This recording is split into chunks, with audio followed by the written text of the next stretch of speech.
आऊज़ुबिल्लाहि मिनश्शैतानिर्रजीम बिस्मिल्लाहिर्रहमानिर्रहीम। अस्सलामु अलैकुम या अली मदद। मोमिनीन व मोमिनात की खिदमत में इसमें आज़म का बेइंतहा मुजरब जलाली और आज़मूदा तरीन अमल व वजीफ़ा लेकर आए हैं।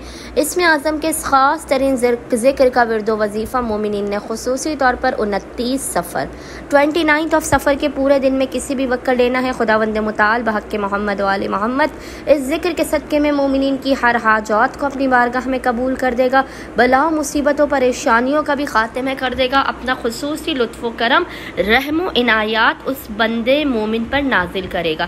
फ़ौरन के फ़ौरन आपकी हाजात भी बहक़ मोहम्मद वाले मोहम्मद कबूल होंगी।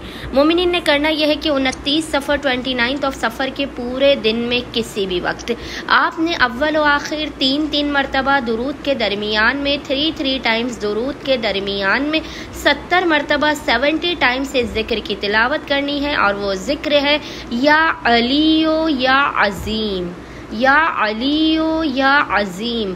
मोमिनीन ने 70 मरतबा इस ज़िक्र की तिलावत करनी है। खुदावंद मुताल बहक़ मोहम्मद वाले मोहम्मद आपकी हर हाजत को अपनी बारगाह में कबूल व मकबूल कर देगा। अल्लाहुम्मा सल्लि अला मुहम्मद व आले मुहम्मद व अज्जिल फ़राजहुम अजमईन।